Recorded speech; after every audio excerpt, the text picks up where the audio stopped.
But y'all can sit on that. Whichever. No, I mean, they're about the same. What? Where's the Oreo? So watch out for the cat's food, man. Jerry, you give it milk? Huh? You give it milk? Goat's milk. Oh, really? Wait, where do you get goat's milk from? You got goats in the back there? They get it from Food Max. Oh, Food Max. I thought it was like natural. No. It is. I mean, it comes from a goat.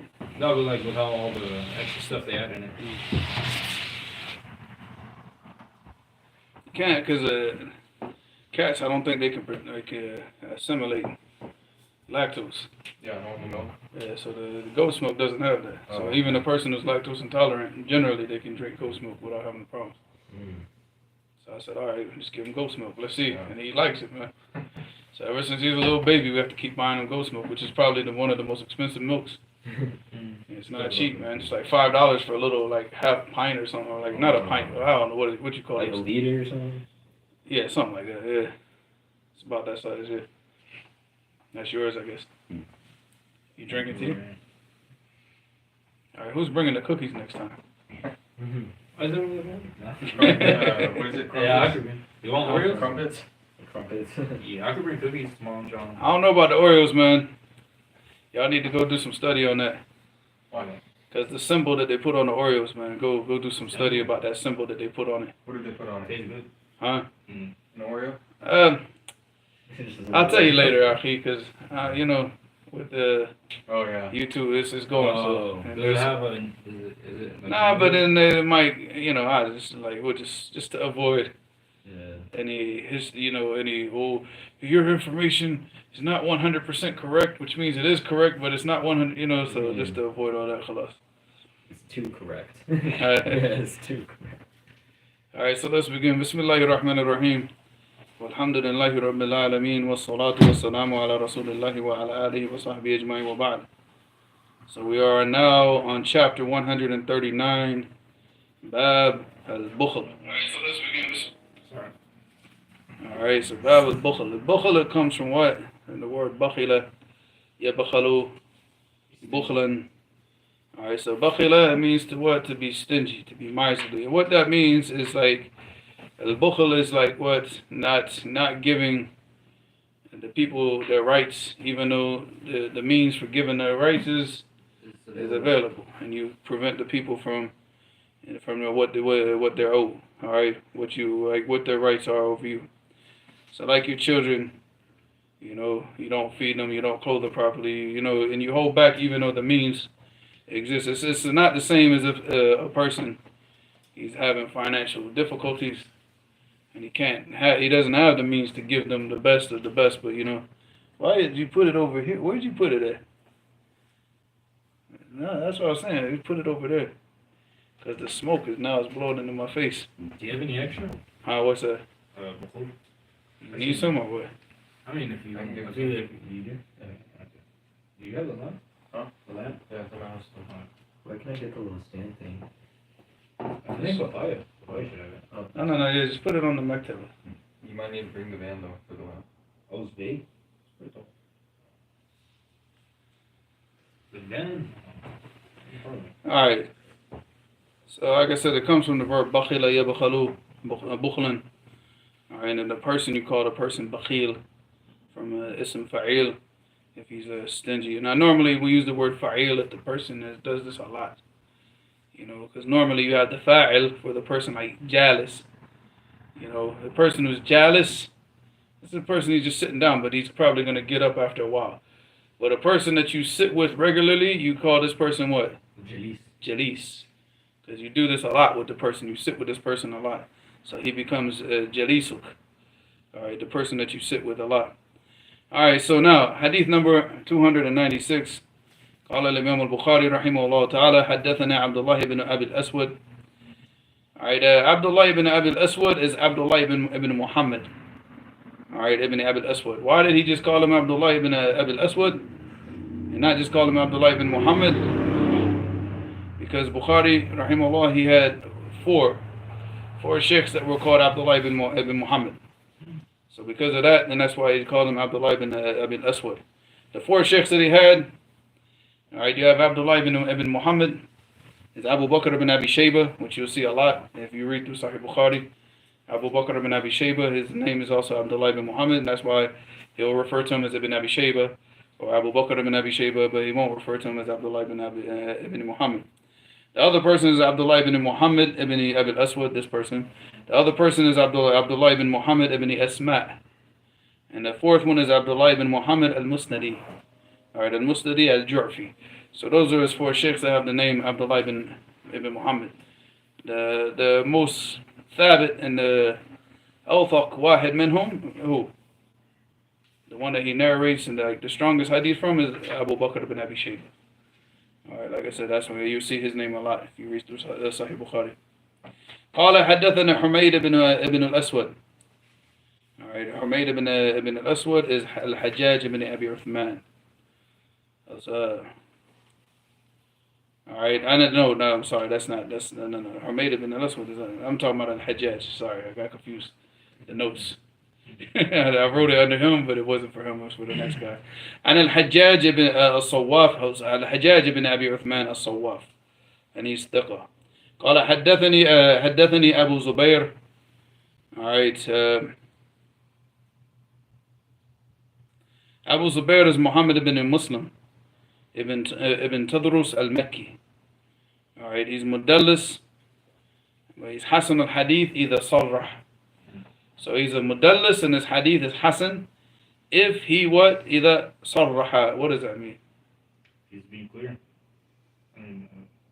Whenever we say the sarraha, it means that he says haddathana, akhbarana.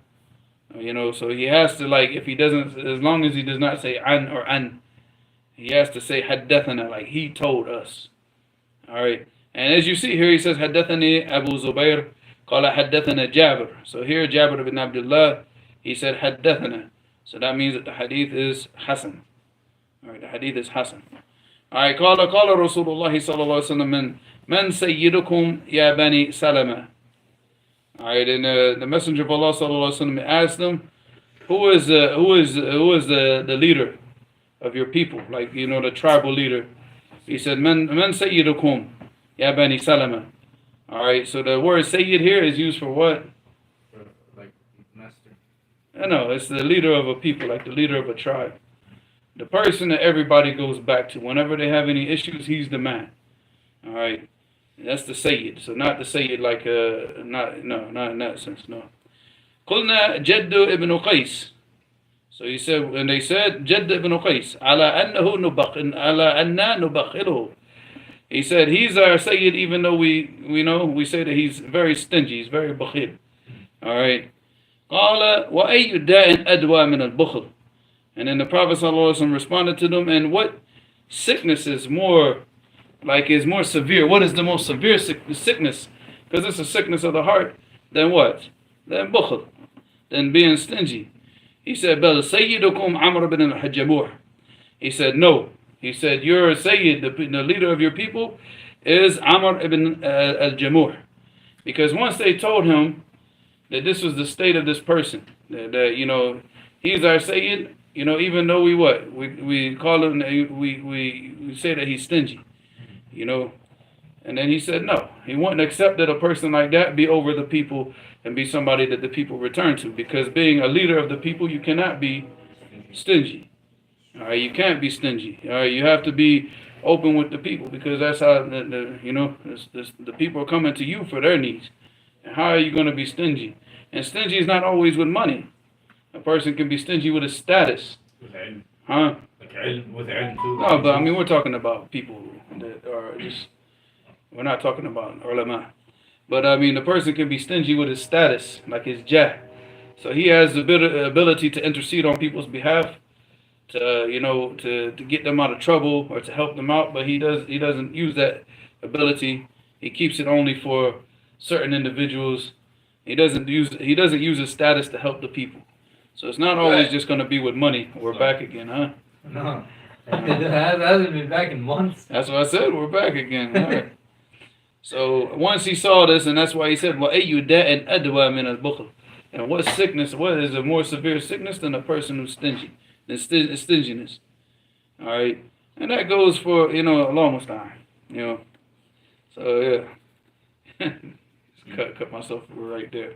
All right. وكان عمر على أصنامهم في الجاهلية. All right, and Amr, he said Amr used to, I think what he's talking about is watching over. What did they say in the translation? That he used to be in charge of Yeah, their like to idols. watch over. Yeah. He used to watch over them and take care of them in Jahiliyyah before Islam. All right, وكان يُلِمُ عن رسول الله صلى الله عليه وسلم إذا تزوج. And he used to hold the walima if the Messenger of Allah sallallahu alaihi wasallam got married.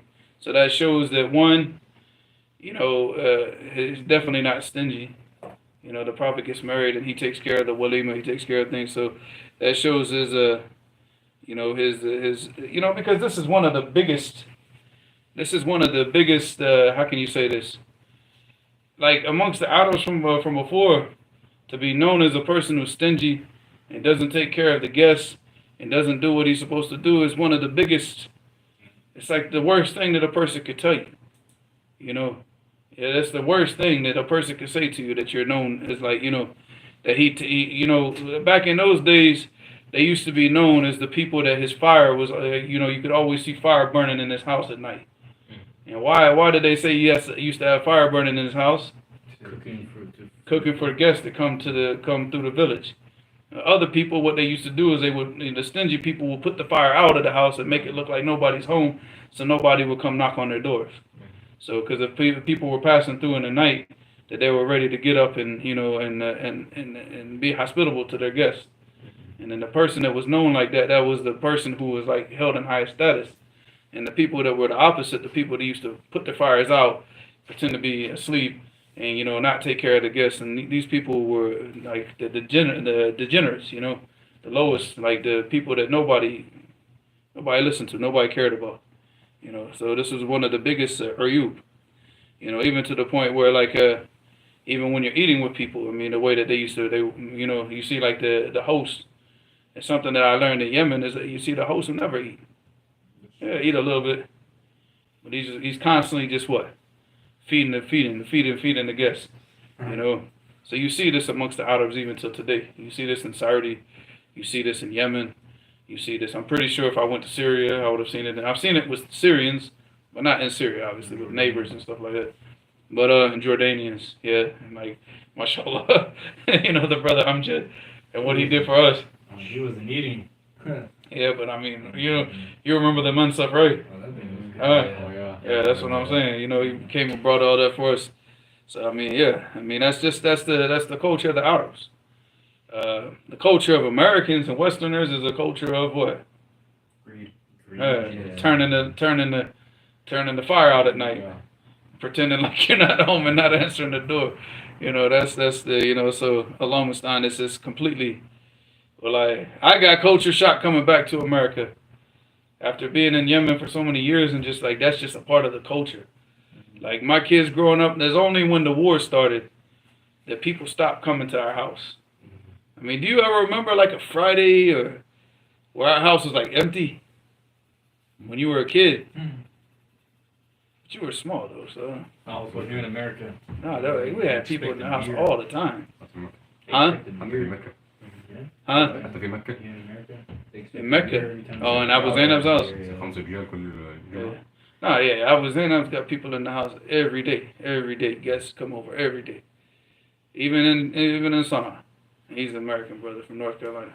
Even these brothers, like whenever I'm available, I always invite them over. I always like to have guests over. To my house. I mean, that's just, alhamdulillah. Yeah. That's where you see the difference, Akhi. You see the difference. I've been in Fresno for a year now, almost a year now. It's just, what's today's date? It's the 19th. Yeah, it's almost like we left on the 18th of last year. So it's almost a year, like literally just a couple more days. And imagine, like, since I've been here this whole year, I've been invited, a lot of Yemenis, Jordanians, Americans, zero. Nobody from never. Americans never invite. And I think a lot of Americans are scared to even invite people because they're going to go, now they're going to think I'm weird if I do that. Because it's so, it's just not normal. Yeah. Even my family's like, one of my family members will suggest it, and then my other family was like, no, they're not going to want to come. Because it's not normal. Even if they do invite, you're gonna expect a beer. Yeah. No, I'm talking about American Muslims. I ain't talking. I'm not talking about. Even that too. I don't have any Americans. I'm talking about like never like If anything, they say make sure Hamza doesn't come. I haven't seen. Oh yeah, Hamza's on his way right now. So I mean that's just because that's just that's the culture. The only person that's like ever like that you see. I mean you see out of the one person that's looked out for us the most is Abdul Malik. That's it. Abdul Malik Akhi, I couldn't after Allah subhanahu wa ta'ala I couldn't have stayed here without what he's done. Him, Saddam. There's no way that we could have made it through this whole entire year. And it's like these classes would have never, because I was ready to go from like, shoo. So I mean, you look at like Abdul Malik is the only brother, but subhanAllah. But that's because why? Abdul Malik, he learned from Islam. He learned Islam. He's trying to practice Islam. He's not trying to practice culture. See, the Arabs, they got a lot of this with their culture. It's the culture thing, but it's not really. It's not like okay. A lot of the people, they're not going to feed you and do this type of thing because they're seeking the reward with Allah. They're just doing it because it's their culture and they don't want to be known as being stingy and things like this. But Allah understand. They don't want to hurt their reputation. Yeah, it's all about their reputation. I even told my wife the other day, I said, obviously, firstly, Allah. I said, then Abdul Malik, had it not been for him, I don't think me and you would be married. I said, Abdul Malik is yeah, because it's all connected together. Him helping us out. Doing all the stuff that he was doing to make sure that we stayed here, which has got the classes to go, going, which is, one thing at least, it's all connected, man. It's all connected. So, alhamdulillah. But, all right, so hadith number 297. Hadathana Muhammad ibn Salam. Now, here's an issue. What's the issue? You should know this now. Where's Oreo? That's it. No. I don't know. He'll show up, inshallah. All right, because there's food and everything here. All right, so what in your books? What do you have? You have salam or do you have salam? Salam. Without a shiddah. Yeah, without. This is the one you gave me. Yeah, okay. I don't know. Idris, what do you have? I have salam with a shadda. All right. It's salam without a shiddah. This is a mistake in this print, and I've been saying it this whole time. And then I went and checked Tahdhib al-Kamal today to find this out because somebody mentioned that there's ikhtilaf as far as him being salam or salam. And it's not. He's salam. All right, because his name, if you look it up and there's tarjama, and here's where the confusion comes from. And this is the problem. This is why you don't get these tahqiqs of people you don't know who they are because you don't know where they're getting their information from. And if he had just gone to Tahdhib al-Kamal when he was doing the tahqiq, he wouldn't have made this mistake. So Muhammad ibn Salam is Muhammad ibn Salam ibn Faraj. All right, as-Sulami, Mawlahum Abu Abdullah al-Bukhari al-Bikandi, wa huwa Shaykh al-Bukhari. Now remember, he is al-Bikandi. This is his balad, al-Bikand. I don't know where this is in Bukhara. All right, so he's al-Bikandi. All right, the other guy, all right, which is Shaykhun Akhar Saghir. He's like, he's only narrated probably from like 4 or 5 people, and maybe 4 or 5 people have narrated from him. His name is Muhammad ibn Salam with a shadda. Ibn is second, al-Bikandi. All right, al-Bikandi. All right, so he also has the same thing, but he's not the Shaykh of al-Bukhari. And anybody that goes and check, and this was actually a tanbih. It was a warning. It was like a note in Tahdhib al-Kamal where he said, tanbih, this is another Muhammad ibn Salam. Don't confuse him with him. And it's literally in Tahdhib al-Kamal. But whoever did this tahqiq chose to put salam with the shadda. So it's not with the shadda, it's without the shadda. Salam. Muhammad ibn Salam. That's the Shaykh of Bukhari. Alright. Al-Bikandi. قال حدثنا هشيم عن عبد الملك بن عمير قال حدثنا وراد كاتب المغيرة قال كتب معاوية رضي الله عنه إلى المغيرة بن شعبة رضي الله عنه أن اكتب إلي بشيء سمعته من رسول الله صلى الله عليه وسلم. So Muawiyah, he wrote to Mughirah ibn Shu'bah, and he told him to write something that he heard from the Messenger of Allah sallallahu alaihi wasallam. فكتب إليه المغيرة. So the Mughirah wrote to him, أن رسول الله صلى الله عليه وسلم كان ينهى عن قيل وقال, that the Messenger of Allah sallallahu alaihi wasallam used to prohibit قيل وقال. قيل وقال is any type of like doing naql, or what do you say, like taking speech from people to people, no matter what it is, whether it's al-ghiba, it could be namima, it could be al-buhtan. Any type of speech that is disliked by Allah subhanahu wa ta'ala falls into the category of qila wa qala. Is yours, is it Inna Rasulullah or Anna Rasulullah? You just said Anna. Oh, and where are you talking about? Inna Rasulullah sallallahu alaihi wasallam. Anna Rasulullah. I said Anna. You said Anna. Anna Rasulullah sallallahu alaihi wasallam kana yanha an qila wa qala. Anna. No, because mine says Inna. You said Anna. I said Anna. Inna. I asked you what I said. No, you said Anna. All right. That's what's maktub. On yours, is it Alif? Yeah. Hamza Fatah. Mine's Inna. Alright, and qila wa qala, so like any type of gossipy speech and whatever the intentions behind it is. Alright, if it's ghiba, backbiting, namima, that you take speech from one person and take it to another person to cause problems between them, or buhtan, you're spreading lies about people. Whatever the case, it all falls into this category, and all of this is prohibited. Alright, whenever we do, speech, we have, either one, you speak about things that are just mubah, which is like what? If you're speaking to a person, you either speak about things that are just mubah. Like mubah, that means that it's not haram, it's not halal. I mean, it's halal, but it's not haram. It's not mustahab, it's permissible speech. Like eating a cheese. No. I'm just talking about what your favorite food is. What did you do yesterday? How's the weather? Just speech that's mubah. There's no ajr in it. There's no ajr in the speech, but there's no sin. All right. And then, or you speak about things that are beneficial, where there is ajr.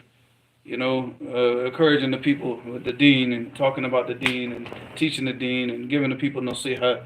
Other than that, all other speech should be avoided.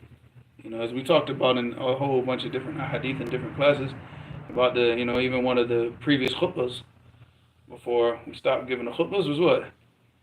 About the dangers of the tongue, the dangers of the tongue. So, so we should always try to avoid, speech, especially these private meetings and what you say about people in private, in these private meetings when you're talking about people, and be very, very wary, because it's not private. No speech, nothing that we ever do in these types of gatherings is ever private from Allah. We're never safe, the way we think that we can hide what we're doing and saying from Allah. I mean, Allah subhanahu wa ta'ala knows all things. Knows what you're going to say before you even say it. So he said after that, وَإِضَاعَةُ الْمَالِ. Alright, and wasting money, just spending recklessly. Alright, just spending your money on things that have no benefit. And obviously because the money in itself is an amana. And what we tend to do is we tend to spend our money on things that destroy us, and things that make us stupid, and things that bring us absolutely no benefit. So we're going to spend our money on games, we'll spend our money on food, we'll spend our money on what? On entertainment, huh? Watching fights. Who's paid money to watch a fight? My team, they literally. Oh, sorry. You don't want that mention? We're about to go off. No, not my deen. It's not our religion or a way of life. Alright, those are the people. All right. Moving on. No, but So yes, to pay to watch a fight or a soccer match in a masjid. 4x4. Huh? No, see that has benefits to it, because you get energy, you get cells, you get meat, the protein, you get the cheese. He's talking about a 4x4 cheeseburger at In-N-Out. Oh, I thought you were talking about a 4x4 car or something. Unless you live in the mountains. Yeah, constantly going to In-N-Out burger. He's throwing jabs to it. All right. وإضاعة المال وكثرة السؤال, and asking too many questions. You should only ask questions with things that you're gonna actually put into practice. So a lot of the people they ask questions, well, what's the ruling about this? Yeah, akhi, why are you gonna sit here and ask these questions about things that you're not even gonna do it? Like people come up to me and they'll come up and say, what's the ruling on smoking weed or something? And you tell them and you explain to them that it's haram. Tomorrow he smells like weed, akhi. You understand? It's like what was the purpose? What was the benefit of you asking that question? He hopes that it's going to be Halal. what you're going to say is going to benefit him. If he truly wanted to leave something, he would have left it without the question. You don't go spreading your sins all over the place, for no reason. If a person really wanted to leave it, he wouldn't have to, what is it? Sounds like a woman screaming. Coyote. No. So now we got all the crazy people in the street here too now. What is it? Sakin. Yamshi Sakin? Oh, it's one of those Tai Chi dudes. Super. Huh? Super touchy. You wanna go? Somebody wanna go lock the gate up or what? Yeah, I'll go with you. Save, I'll go with you. Say, y'all two go together. Or just let me in a blind, because we can. Nah, cause you gotta have the code for the. He's got the code for the. Are we taking all we taking Bulugh Maram? I mean, not Bulugh Maram. Sharia. Kitab Tawhid after this, inshallah. I wish I knew we were taking. Someone says, are you a conservative Salafi or a liberal Salafi? I don't. You serious? Yeah, in the chat. Who? Yeah, some random guy. What's his name? And then he said I'm anti-Wahhabi. What's his name? Some I think I sent also. Hold on 1 second, cause we got a crazy person here. Wait, shouldn't we take a weapon with us if he hasn't like? Why he's got it? Let me see. Why don't you grab the machete, Effie? It doesn't matter. I can't believe I lost my crown. ايش؟ نحن نخرج تعال خذوا.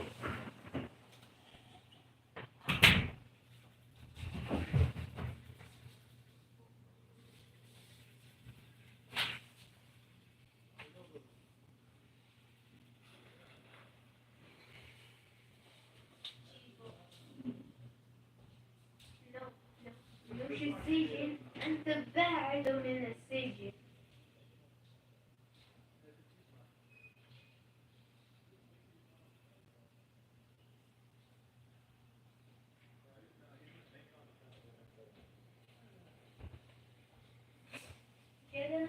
لا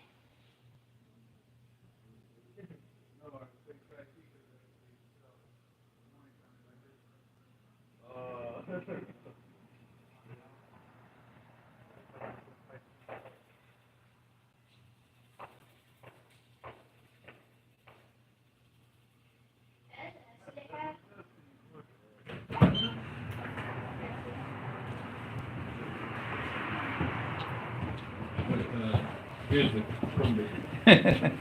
Is this mine? Nah. I know. I didn't read the comments. I just happened to see that one comment where somebody said, "Why do y'all have so many crazy people in the States?" Nah, this is California. Where's the?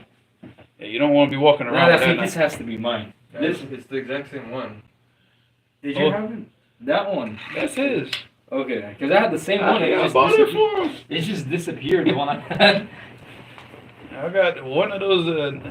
I got one like that for him, one for me, and then the pocket one, I have it. All right. It's not crazy people. We have a lot. Like there's just a lot of drug addicts, and they just come out here like just today. Was it today or yesterday? The guy was running around. He had his little push cart, and I guess one of the wheels broke or something. And he's just out there like, bah, bah, just beating on right in front of the door, right in front of the gate. Just sitting there beating on his cart for like about I don't know how long, like half an hour. And then finally I just looked back out and he was gone. He took it and just rolled along. But yeah, they're crazy. Most of the times we take that super bright flashlight. Oh yeah. And just shine it like that, and they just normally just bring them. Is that where we go? Wait, Esther, why aren't you with us? So he said, وَكَثَرَةُ السُّؤَالِ, asking too many questions. Alright. And this is the part where the bukhl comes into play.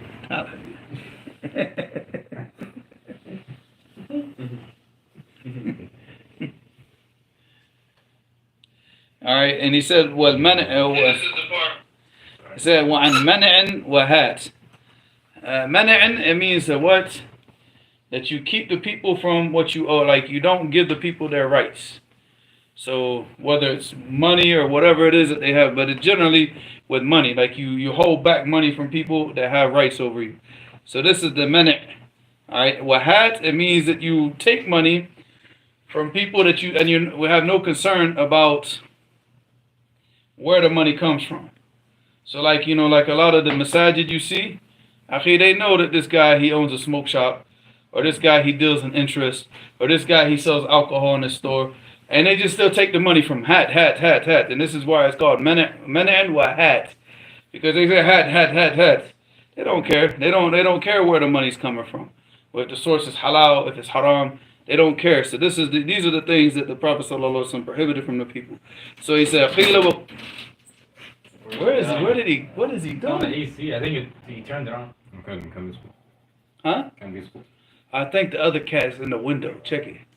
Yeah, he's making a really weird sound. Yeah, it's because the other cat probably is up in the window. That's what my cat does when she watches the No, movies. that's the sound cats make when they see. She's the other cat's. Oh yeah, in the cat's right there, right there. Across the It window. looks like they're talking to each other through the clear thing when you're in jail.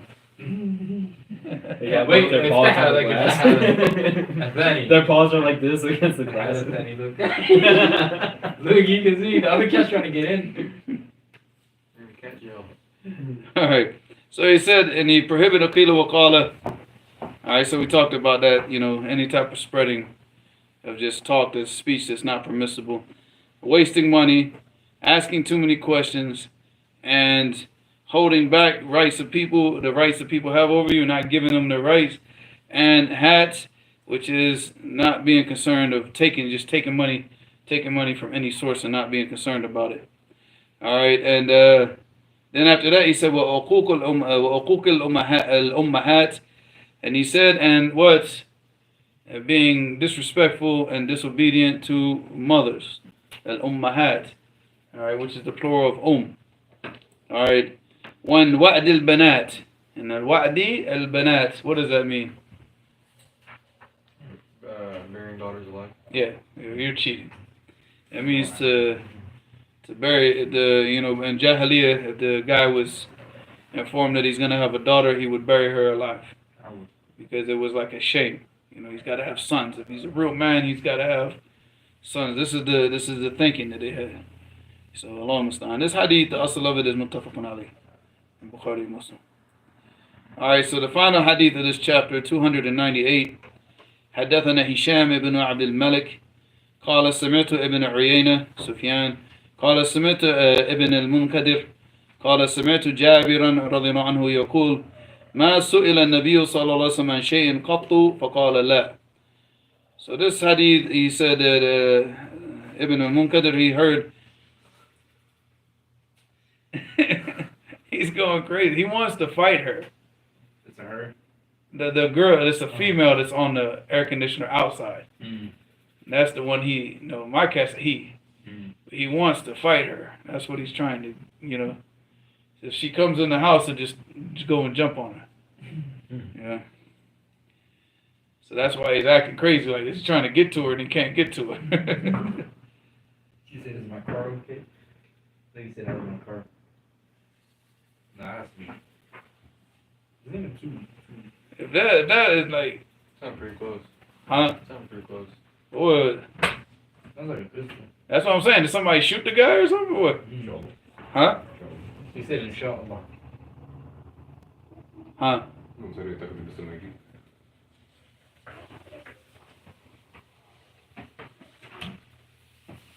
Trying to say my car's okay. It's just got bullet holes all through it. Hey, close the door. Oh, the window?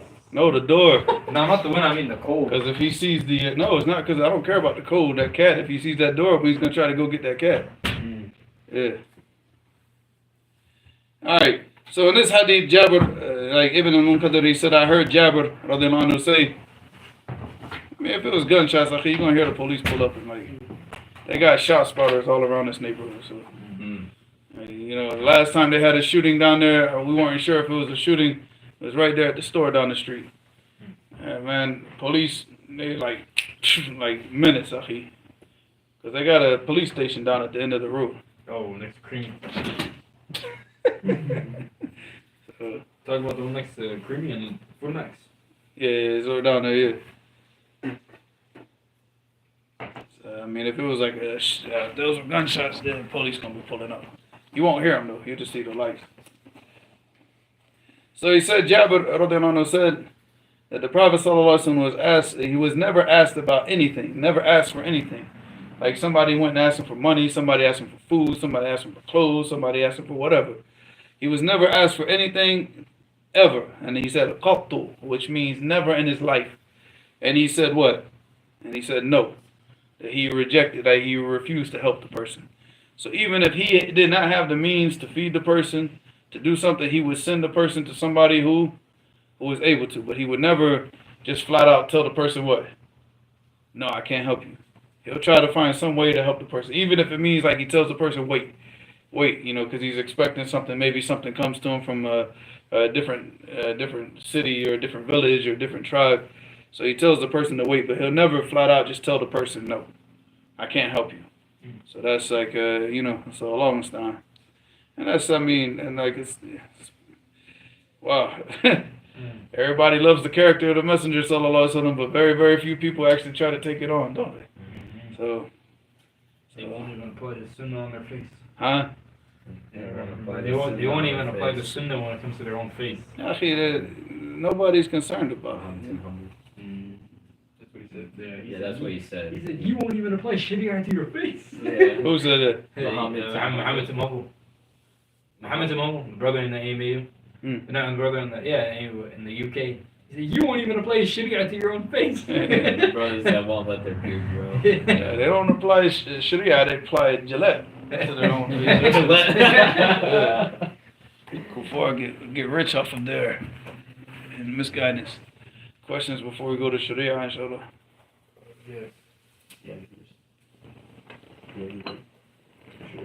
No, because in the WhatsApp group, Ah. someone's taking bulugh at all.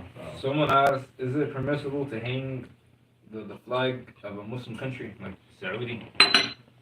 No. That you No, it's nationalism. And we don't have anything to do with nationalism. What does that mean? Nationalism. Yeah. What's that? Like, love for your nation, love for your country. Even if it's Saudi? No, it doesn't matter. What if it's Yemen? No. You know, I was about to hang the Yemeni, I was like, I'm not sure. No, because I mean, this is all of this like nation stuff was all set up for what? Division? This ain't from the Muslims from before. Even the Arabs themselves, they were set up in the different tribes. They were set up in different countries. You know, Yemen was a country, right? But it wasn't all this like flag stuff and nationalism stuff. Where did this come from? This came from the kuffar, akhi. So, you know, there's like a Yemeni flag, a Saudi flag. Where do we get this stuff from? You know, all of this is meant to divide the people. What divides us is here you got Ashab al-Yamin and here you got Ashab al-Shimal. Here you got Hezbollah, and I mean the real Hezbollah. I mean the people that follow the Quran and the Sunnah. And here you have Hizb al-Shaytan. You know, the people that want to go against the Quran and go against the Sunnah and disobey Allah subhanahu wa ta'ala.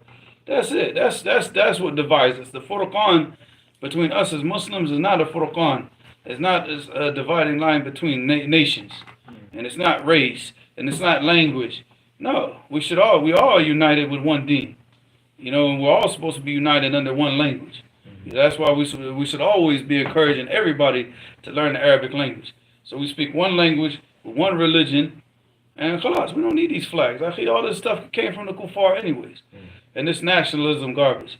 So akhi, this is, the Prophet ﷺ mentioned about jahiliyyah. He said, كل أمر من أمور الجاهلية تحت قدمي موضوع. He said, everything from the affairs of Jahiliyyah is beneath my 2 feet. It's placed beneath my two feet. And this is from Jahiliyyah. This boasting with tribes and boasting with nations and boasting. Actually, this got nothing to do with us. Nothing to do with Islam. And this is the only people that do this are people that what? Yeah, they're ignorant. They got nothing better to do with their time. They go spend all this money. It's not permissible to celebrate nations, not national days, and nothing like that. Oh, Independence Day.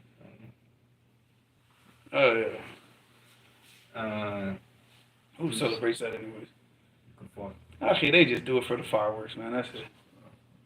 They don't care about this country. They just want Yeah. fireworks. Had a day off from work.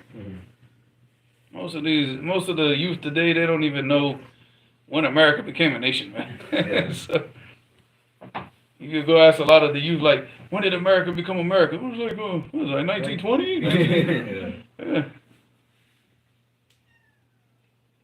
Dad. Oreo. I guess it's holding him. If he's meowing like that, that means somebody's holding him and not letting him go. What's it? It's you, right? What's the next question? Does one have to say the best method before chewing gum because of the sugars they swallow from the I gum? mean, if you put it in your mouth, yeah, you should say it. Also, is it from the sunnah for one to make sujood after completing one khatam, like it was the Quran? I don't know anything about that.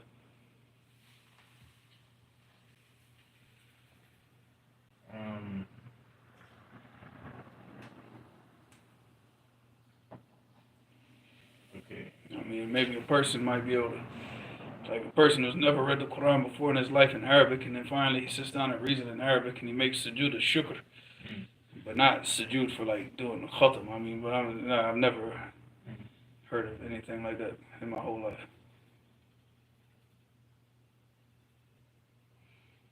And the Salaf used to finish the Mus'haf, they started again. That's it. And most of them, they read the Mus'haf over 1,000 times. It was just a standard practice. It's something that, you're just supposed to be doing as a Muslim. It's not like,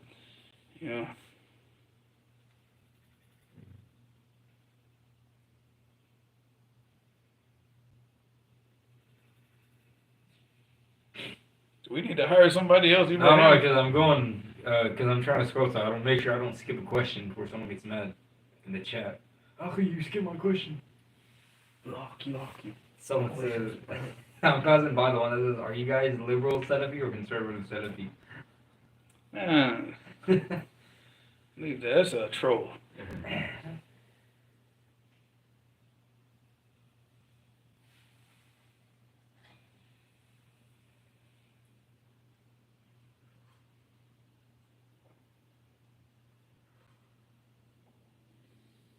What happened tonight, man?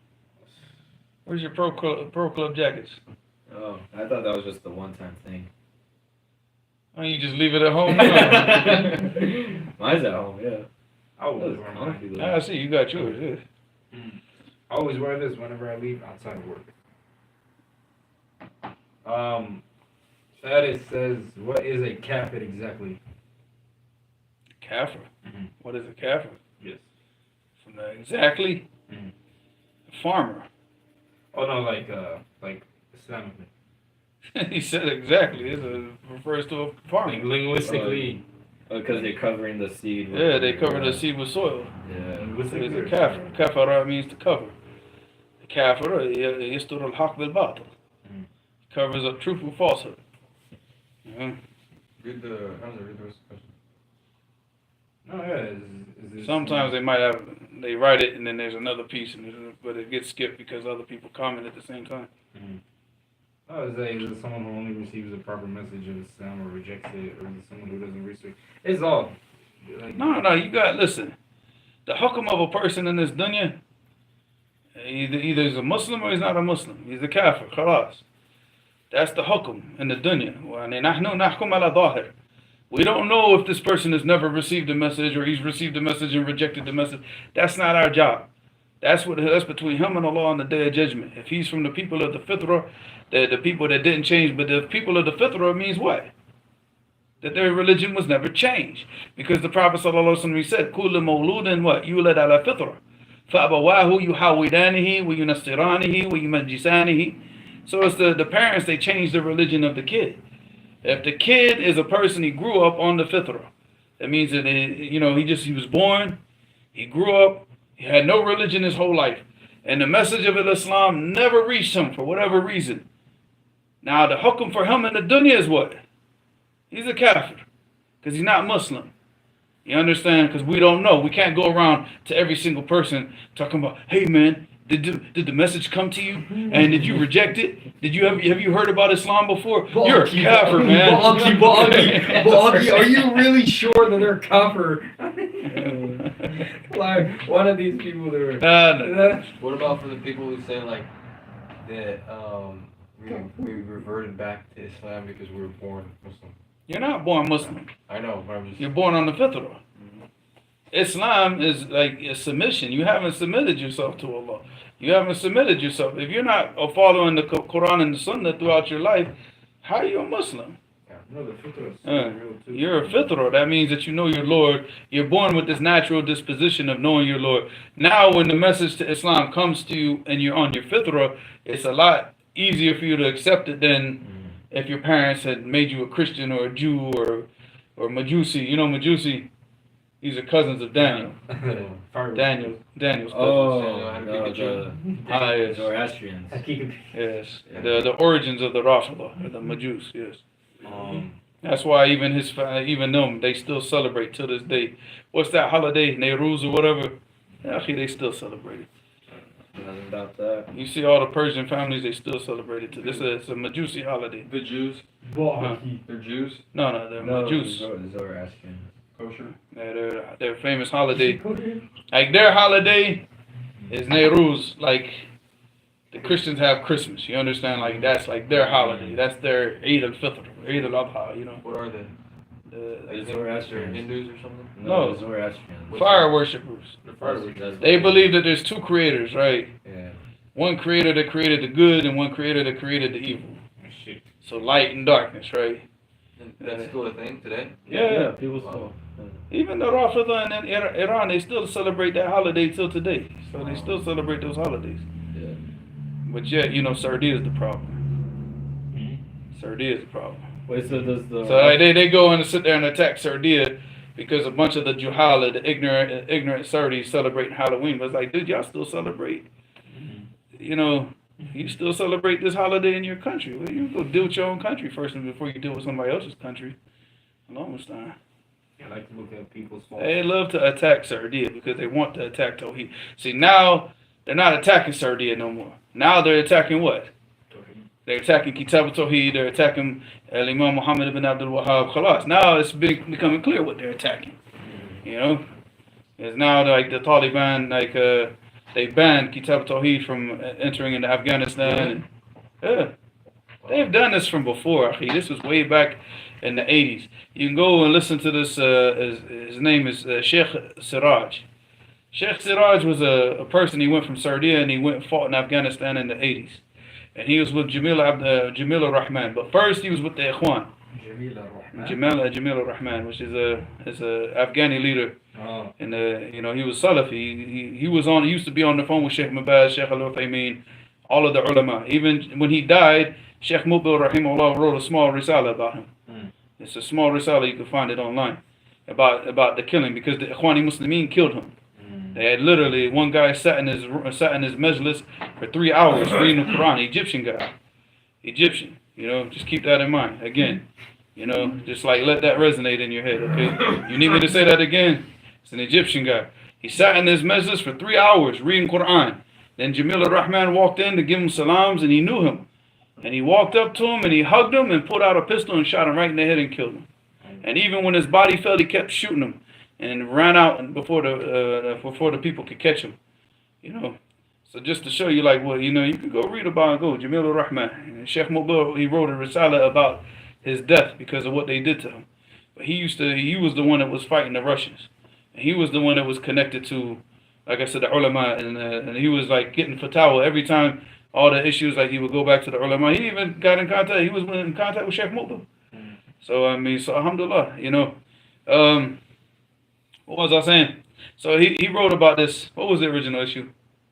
Oh yeah. So he told a story about when he was in they sent a whole box of Kitab al-Tawheed from Sardia to the brothers there to distribute amongst, because they had the Tama'im. And the Ikhwani Muslimin, They were telling the brother, they were telling their Ikhwan, like, hey man, these dudes, they got Tama'im, we don't want to fight with these guys. This is shirk, you know, they got amulets that they use. They say that these amulets, they protect them from the bullets, and the bullets don't hit them, but they're getting shot all the time. So he's, yeah, that's him. Allah yarhamhu. Oh, that's the Salafi. Yeah. Let me see. Is that name even Jamil al-Rahman? That's his name, I don't know, but let's just deal with the issue right now. We'll deal with his name later.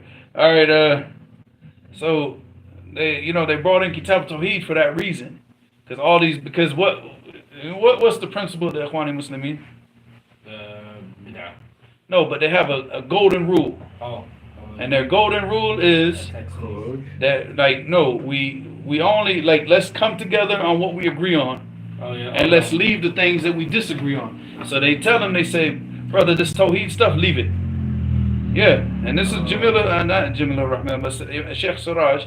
You can, it's called, look it up. It's called Safahat al-Matawiyya. No, you gotta, can you type it in Arabic? Yeah.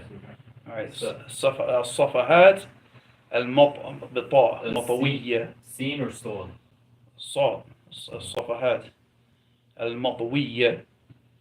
And just type in Sheikh Siraj Safahat al-Matawiyya. So he tells all his stories about the stuff. He said one time they were fighting with the Afghanis, and he said they went forward. Right. You found it. It's like about an hour or 2 hours long, right? An hour and a half, yeah. Yeah, hour and a half. Yeah, that's it. Yeah, you told me to look it up. Now he's your backup, just to make sure that you got it. But yeah, just check that out when you go home. Listen to that. And he said one time that they were going out to attack the Russians, and he said we were sitting there, and they put all the Saudis, the Salafi brothers, they came from Saudi, they were on the front line. The Afghanis were on the second line. He said the bullets were whizzing by our head, and one of the brothers got shot in the back of the head. They were shooting at them. They were the bullets weren't coming from the Russians. The Russians are in front of them. The bullets were coming from behind them, and one of the brothers got shot and killed through the back of the head. So he talked about this, but he said one time they sent Kitab Tawheed, and they rejected it. They said no, we're not. This is not allowed here. So he said they contacted a publisher, and they said send us Kitab Tawheed, but put the cover of the book as a Tahawiyah. So they wrapped it because a Tahawiyah is Hanafi. So they're going to read Al-Hanafi, and then they'll accept it. So they did this. They sent a whole box of Kitab Tawheed with the khilaf, with the covering. So it's like Kitab Tawheed, but it's a Tahawiyah wrapped around it. So you don't have this cover. When they got it, they said, MashaAllah, this is a good book. This is a good. They didn't even know. When they opened it up, it's all called Allah, called Rasul. They don't know. You know? Did they end up following it? No, of course not. They still wear the amulets. That's when the brother said, I have to leave this. Because he actually talks about it. He said that all the leaders of the Ikhwani Muslimin, they were staying up in villas. Now watch this. You remember these stories? Now you were too young when I used to listen to this all the time. But I probably listened to this audio of his about at least 30, 40 times. So he said one day that he went in there and into the villas to go talk to them about these issues, and they were these are the the Mujahideen, the Ikhwani Muslimin, that they went to Afghanistan to fight against the Russians. He said, they were all hanging out in villas, and they were watching WWF wrestling. He said, when I walked in there, I said, I'm done with you. I'm done with y'all. This is it. What are y'all doing? What is this? You sitting here watching wrestling on the TV. For WWE. Huh? WWE. It was WWF back then. Oh. You're young. No, WWE, it became that later on, but it was originally in the 80s, 70s, 80s, 90s at WWF. All right, but they had to change it because I guess the Wildlife Federation was also WWF. So I think, and then because it's not real wrestling, so they had to change it to entertainment. And it's like KFC had to stop calling their chicken. Yeah, they say it's KFC. They can't call themselves Kentucky Fried Chicken. From what I heard, Allahu A'lam. I don't know. I'm just, yeah. Don't come after me, KFC. Yeah. WWE Worldwide Idiots. Idiots with an E. Huh? That's what it stands for. Yeah. Worldwide what? Idiots with an E. Worldwide Idiots with an E. Because there are a bunch of idiots going on there doing all that. Are you sure they're the idiots? It's idiots with an E. Oh, God. Idiots with an E. I got you. Even saying this one. We got it. We got it. So there's two things you can't do: math and spelling. Alright, so yes. Allah musta'an. Alright, any other questions? A Maliki ilm seeker says, a Maliki insisted that there is a preferential and I think a daruri time for Fajr. Is it true? There's two. I mean, Jibril. It's not a Maliki. It's a Hadith. Mm. When Jibril came and showed the Prophet ﷺ the 2 times for the prayer, he prayed it the first time and he prayed it the last time. He said, in between these 2 times is, it's permissible. To pray Fajr? Yeah. Like the last. What do you mean the last time? The last time that it's acceptable. Mm. But I mean, obviously, because the Prophet ﷺ used to pray Fajr for a long time. And that's why you got the hadith of Muttafaqun alayhi and Aisha radiallahu anha when she said, can you yusalliha bil ghalas? Or ma kunna, and what's the hadith? It's an Umdatul Ahkam, but I can't. That they used to go out, and if murutihinna la ya'rifuhunna min al ghalas. That when the women used to go out, they used to be covered. And then the men wouldn't know who the women are because of the darkness of night. It was still dark. Al-ghalas is the darkness of night. It's the real darkness before the light starts to show up in the end of the night. So I mean, that's a hadith of Jibril. Came to the Prophet ﷺ and taught him. Is it a province or region of a country is majority Muslim, but the country itself it's not Muslim majority? Is that province or region considered Bilad al-Islam? No. Like Ethiopia, for example. Ethiopia's got a lot of Muslims. Mm-hmm. The government and the control of the country is not Muslim. Mm-hmm. Christians. So it's not a Muslim country. Muslim, it means that the Muslims are in control. That the deen is in control. Saudi, Egypt. Yemen. Huh? Yemen. Yemen, yeah. Somaliland. So Yemen. Because Yemen in the situation I'm saying with the Houthis, because no. But the Houthis are not in control of the country. They're only in control of a small portion of it. So who is the real people in control of Yemen? Actually, I don't know because I don't follow the politics now because they made the last thing I remember was they made Abdul Rabbu step down and they set up some council. So I don't know who the standing president is right now. I don't know who it is. I gotta check. Somaliland, is that considered a country? Somaliland is just Somalia. They just broke it up. All of that whole area of Ethiopia, what you see, Ethiopia, Somalia, Djibouti, all of those areas, that was all one thing. That was Habasha. They're all together. It's like one country under one rule. But I thought Somalia isn't like I said. Nah, they do that to break up the countries to make the countries weaker. Oh. So they split they took first off they took Djibouti. All right. In Djibouti, they turned it into like this French colony now, where they set up military bases and all this type of stuff there.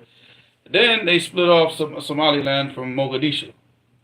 So it's just like they're just cutting up the country until it becomes like Lahm Sagar, and then it's just weak, akhi. It's weak. You ever see like meat, how tough it is when it's like one big slab of meat, but then when you cut it up in little small portions, then it gets softer and easier to eat. Yeah, every day. Yeah, so that's what they do, and they just eat it up. That's in the meat department every day. What about the government of Indonesia? Are they're a Muslim? Yeah. Okay. Wait, the government's they're Muslim? From what I understand, I heard that they're not Muslim, but the majority of the citizens are Muslim. it's the largest Muslim population in the world, isn't it? I don't know. It's the largest Muslim population. Population, yeah, but the I'll do government- research on In one country, Who do we yeah. ask? Because Indonesia has like the fourth or fifth largest population in the world. No Yeah. way. Yes. You said what? They do. But it's so small. Wait, We it's not already that- looked it's this not up. that small. You said who?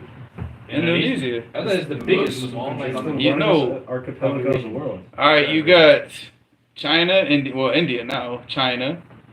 All right, you got America, and Indonesia. So it's four. See, that's all Indonesia right there. What? Just look it up, man. We already done this on live streams before. dude. What? The largest populations out of all the countries. Just look it up. Look how big America is, bro. Just look it up. Yeah, actually, look how big Russia is, and they got a small population. Yeah, So they what? only have like 100 million. Canada, look how Canada's huge. Yeah, but Russia's Canada's huge, actually. Canada's Canada's, huge, but it's yeah. got like what, 3,000 people in it. There's more people in California than there is in Canada. No, I'm Yeah. joking. I'm Yeah. joking. It's more than 3,000 because There's more most people in California than Canada? Yes. How's that? Wow. Canada's They're is all up empty. on the border. They're all on the south side So, of Canada. you got Nobody's Toronto, on the- just the cities, actually. That's It's it. just all woods, huh? All that whole Yeah. west of, like, you go up from the west coast of America up through Canada, you just like, it's just forest, actually. All the way up until you get to Alaska. It's nothing major. All the major cities are like over there because Toronto's across from, I think, like Buffalo or something like that. There has to be a lot of wolves. Hmm? There has to be a lot of wolves in those Bears, man. Wolves and bears. Any other questions? Natural nemesis.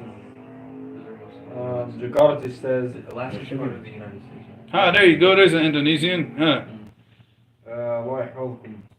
Is it considered bid'ah? Okay, that has nothing to do with our conversation. Go ahead. Is it considered bid'ah to consistently specify making dua in the last sujood of every salah due to a tendency to forget which rak'ah one's in while making dua during sujood?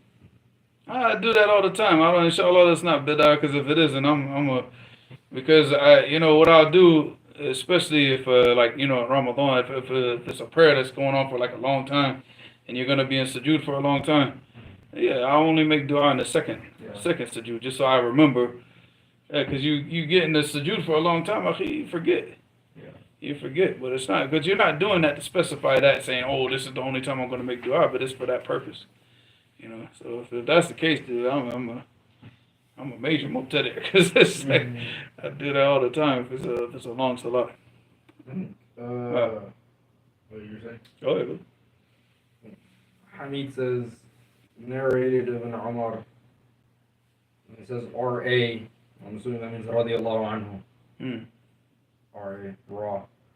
It says the Prophet ﷺ said, if people knew what I know about traveling alone, then nobody would travel alone at night. In Sahih Bukhari 2998 says, what does this hadith mean?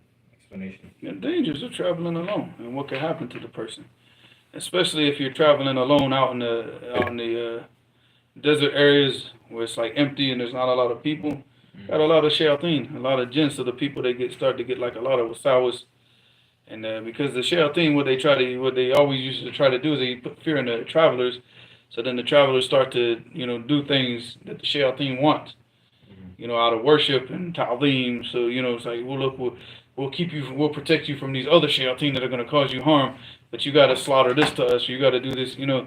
So I mean, there's a lot of dangers. You know, obviously you got the standard dangers of like our Tai Chi practitioners, you know, drugged up, you know, stabbing people's fences and stuff like that in the middle, like, you know, in the middle of class, you know. You know, you got things like that. So I mean, then you got like animals, you got, you know, and then all the other issues, because, you know, anybody that's ever traveled, you know, or spent like time way out in the wilderness or way out alone, you know, like, you know, it's hard to keep your thoughts. Like, you start to get like, you know, a lot of wasawas and all, you know, it's not, you know, that's why it's good to always have people around you, remind you, you know, obviously doing that card and things like that.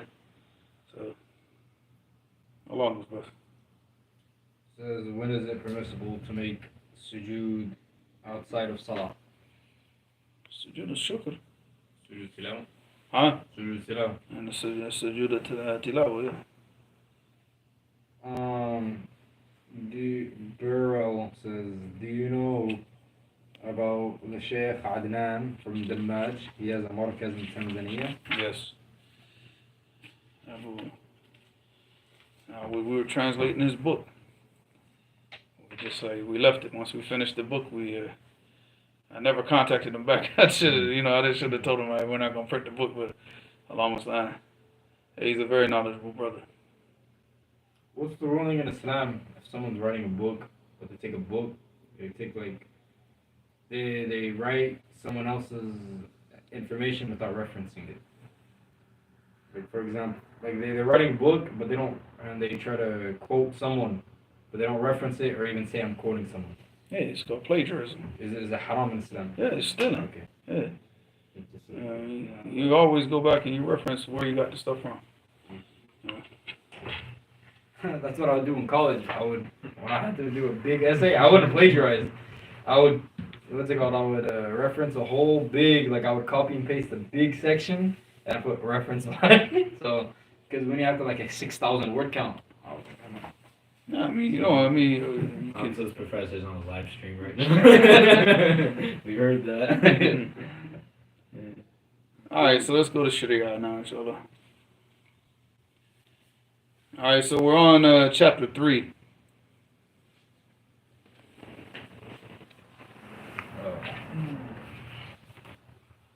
What page? I don't know, what would be Ibn Juzzi. No, Ibn Hazm. 15.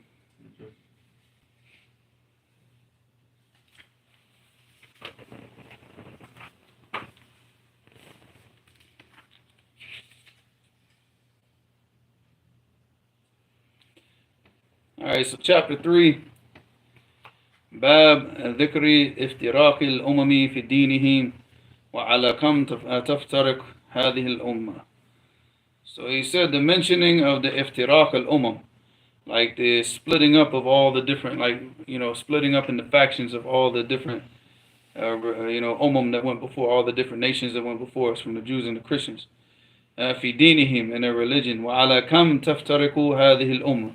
And what is this ummah, and how many different factions is it going to be divided up into? All right. قال محمد بن حسين رحمه الله. Who's Muhammad ibn Hussein? You said Idris? No, he said Al-Hajuri. Al-Hajuri. Al-Hajuri. Oh, Al-Hajuri. Oh, I thought you said Al-Hajr. Yeah, Sheikh Yahya. قال محمد بن حسين رحمه الله. أخبرنا النبي صلى الله عليه وسلم عن أمة موسى عليه الصلاة والسلام أنهم اختلفوا على 71 ملة كلها في النار إلا واحدة. So he said that the Prophet صلى الله عليه وسلم informed us. Now he's not talking about, he said أخبر النبي صلى الله عليه وسلم. He informed in a hadith. He's not saying obviously he didn't inform him because he's not narrating the hadith, but he will narrate it, but from his shuyukh. He said about the ummah of Musa عليه السلام عليه الصلاة والسلام أنهم اختلفوا على 71 ملة, that they broke up into 71 different factions. كلها في النار إلا واحدة. All of them will be in the hellfire except for one. All right, what's the one that's going to be in the Jannah? The real Islam. The one that followed Musa. Followed what he was upon and remained upon what he was upon at that time. Who followed the real Torah. I mean, yeah, but at that time. But if he follows the real Torah now, no, he's not going to go to, no, he's not from the people of Jannah. Because he's neglecting the program. If he didn't enter into Islam, because if you follow Musa, he'll enter into Islam. That's it, Alright, so he said, وَأخْبَرَنَا صَلَوَاتُ اللَّهِ وَسَلَامُهُ عَلَيْهِ عن أمة عيسى عليه الصلاة والسلام أنهم اختلفوا على 72 ملة. And then the ummah of Isa alayhi salam, they broke up into 72 different factions. 71 في النار, 71 in the fire, وواحدة في الجنة, and one will be in the Jannah. وقال صلى الله عليه وسلم وتعلو أمتي على الفريقين جميعا. And my ummah will be above them, will be more than all of them. Ta'lu here, it means that they're going to be more. All right, then both of these two groups. تزيد عليهم فرقة واحدة, that they're going to increase by one faction.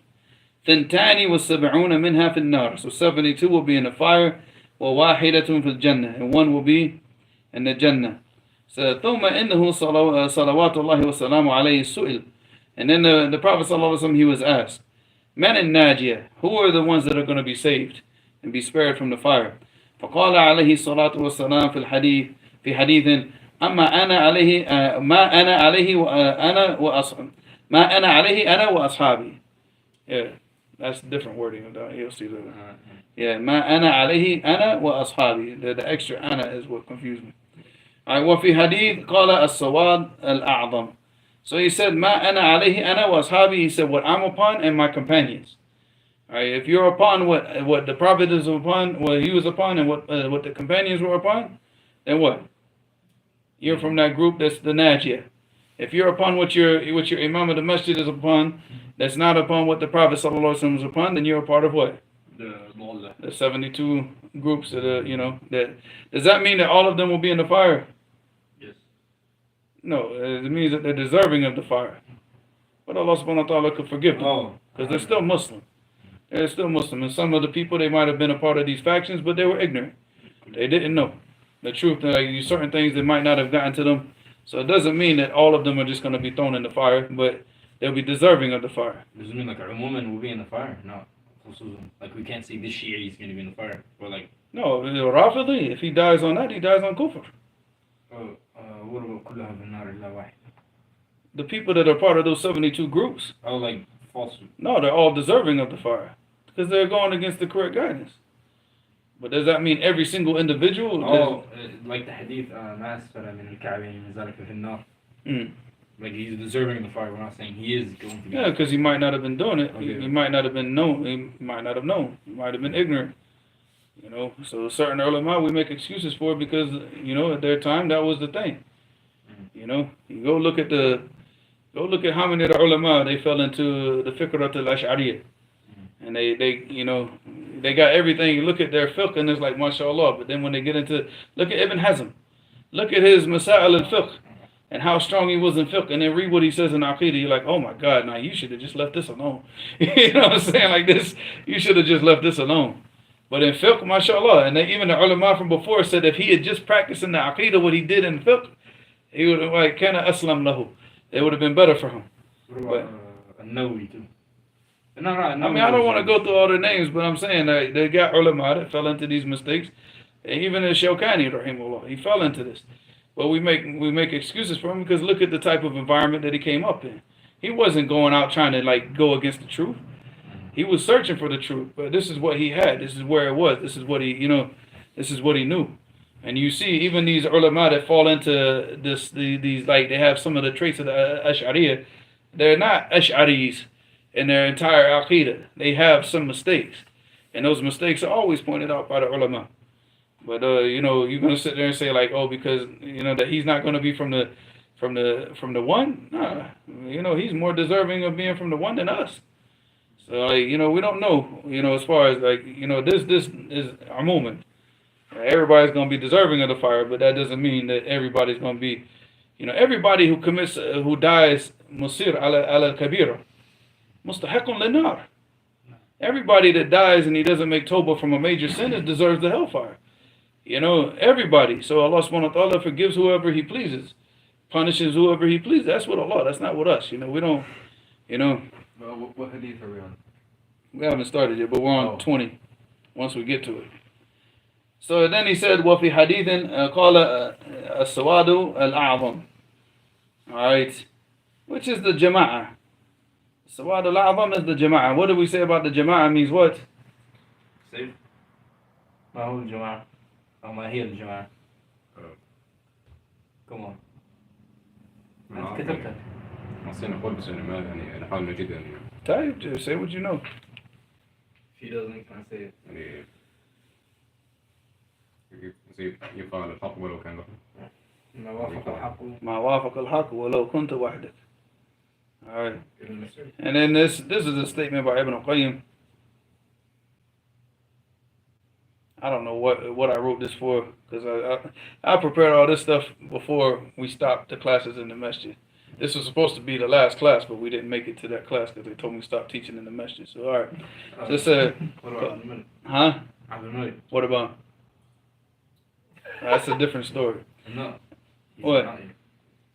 ولا شيء. He said, قال ابن القيم وأن المراد الجماعة الأولى قبل أن يبدل الناس ويغيروا وهي ما كان عليه النبي صلى الله عليه وسلم وأصحابه فمن صار على هذه الجادة فهم الجماعة هو السواد الأعظم. So he's talking about the meaning of the Jama'ah was Sawad al-A'zam. This is Ibn Qayyim rahimahullah. He said in والمراد بالجماعة here, and what's meant by this Jama'ah, he said Jama'at al-Ula, the original Jama'ah, not the people today.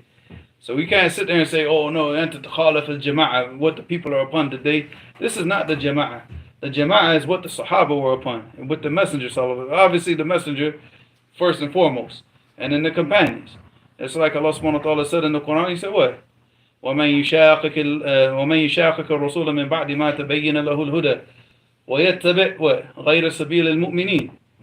And he follows different other than the path of the what? Yeah, you know, وَمَنْ يُشَاقِقِ الرَّسُولَ. So what does that mean? He opposes him. He goes against the Sunnah. You know, وَيَتَّبِعْ غَيْرَ سَبِيلِ الْمُؤْمِنِينَ. And he follows other than the path of the believers. And who are the believers that Allah is speaking about here? Before you miss the part. What else? Min ba'di ma tabayyana lahu al-huda. After, like, you know, that he goes and opposes the messenger, he opposes his sunnah. After the correct guidance has become clear to him, it's been made clear to him. He sees it, he knows it, but he still chooses opposition. He still chooses to follow other ways, his madhab, even though the hadith has been made clear to him, but he still says, nah, this is the way my father did it, I'm going to do it the way my father did it. After the truth has become clear to him, they showed you the hadith in Bukhari and Muslim, but you still want to go follow, well, this is not what Abu Hanifa said. No, this is what the Prophet sallallahu, this is what he said, this is what he did. That's what we follow. We don't follow Al-Imam Malik and leave off the guidance of the messenger. We don't follow Al-Imam Ahmed and leave off the guidance of the messenger. We don't follow the ulama of today and leave off the guidance of the messenger. Because that's what the ulama are there for, is to guide us towards the guidance of the messenger. Even Abu Bakr. Yeah. Well, nobody. Even the Sahaba, we're not going to leave doing what the Sahaba did. So, وَبَعْدِ مَا تَبَيَّنَ لَهُ الْهُدَى وَيَتَّبِعْ غَيْرَ سَبِيلِ الْمُؤْمِنِينَ. And he follows other than the path of the believers, the Sahaba. And that's what the Jama'ah is about. And that's what Ibn Qayyim is saying here. He's saying that it's the messenger, what they were upon. In that time, that's the Jama'ah. It's not the people nowadays. So when I say, well, you're going against the majority of the people. You know, we don't care about the majority of the people now. We live in the last days, akhi. You know, just like the Prophet ﷺ said, إن الإسلام بدأ غريبا وسيعود كما بدأ غريبا فطوبى للغرباء. So Islam started off as something strange, and it's going to return as something strange. And we live in this time of Islam, real Islam, is strange to people. When you start to go out and you start to quote the hadith and you start to, you know, and teach the people, you know, to follow the sunnah, the people are like, what is this? This is a new religion this guy's coming with. Okay. So he said after that, he said, وَأَصْحَابُهُ فَمَنْ سَارَ عَلَى هَذِهِ الْجَادَةِ. He said, وَمَنْ سَارَ عَلى هَذِهِ الْجَادَةِ. Sara, it means what?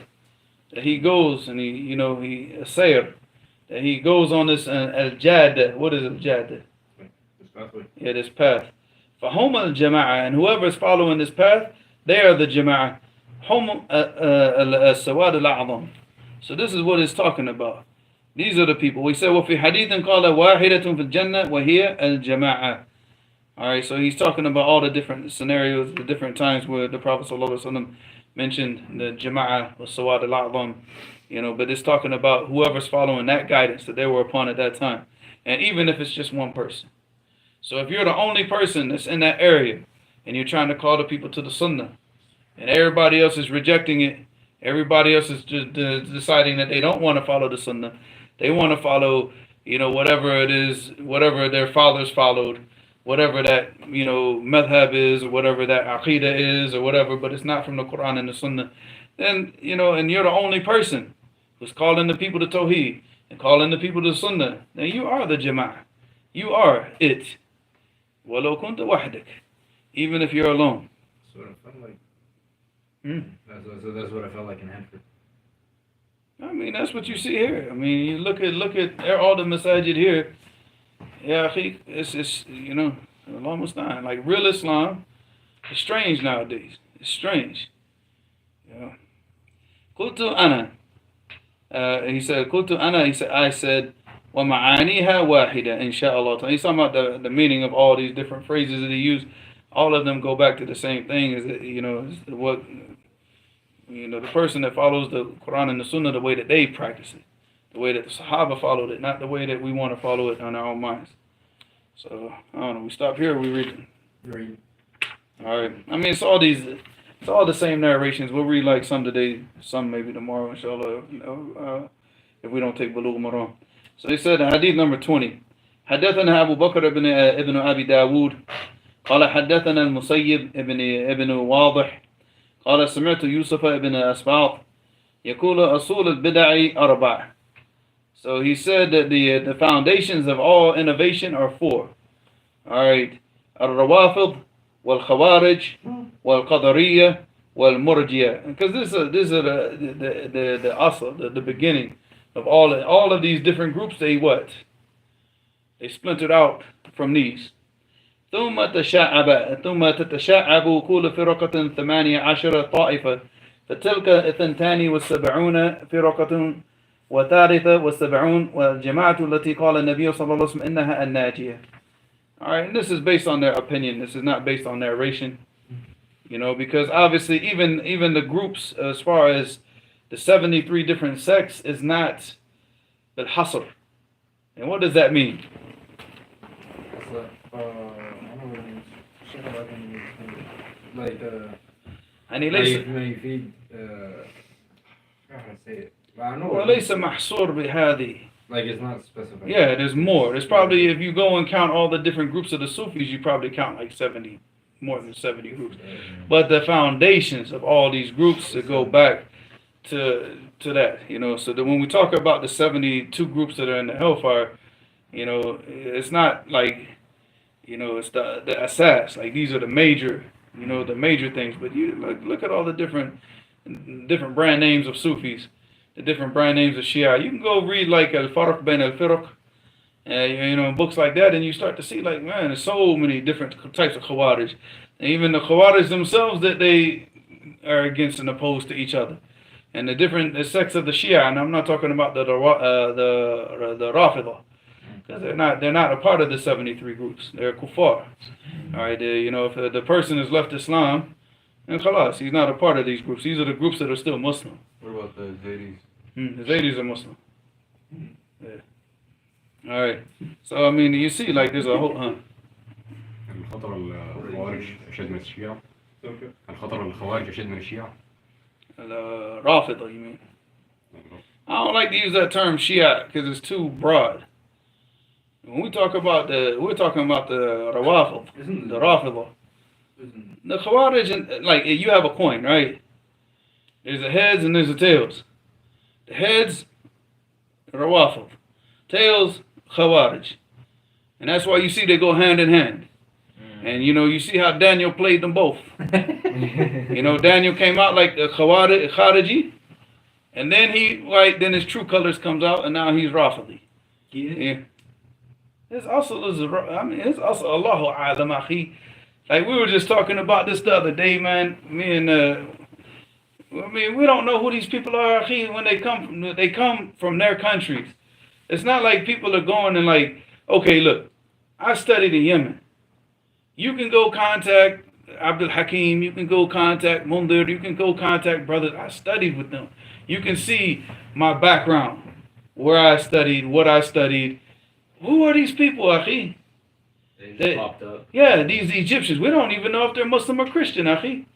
They might not even be Muslim. They might be Christian working for the government, come in here to try like lead the people astray and spy for the government at the same time. We don't know who these people are. Look at the manager of Khabib. What is he? Manager of Khabib? Khabib. Fighter? Yeah. What is his name? Ali Abdulaziz. Egyptian. Used to work for the CIA. Go look it up. Wow. Khabib, he also sits with Putin. But I'm talking about this guy was a straight up known government informant, Akhi. That's how they get the citizenship in the country. So we don't know if these dudes are coming over, if they're even Muslim or they're Christian. They could be Egyptian Christians. Egypt has a lot of Christians, Akhi. It's the largest Christian population in the Arab world. Yeah. No, when I was in You Egypt, said his manager, right? His manager. when I was in Egypt, I was on the freeway, and I just happened to look because I want to see what the city looks like on the bridge. You just look, and there's just bunch of churches with crosses on it. Yeah. A whole bunch.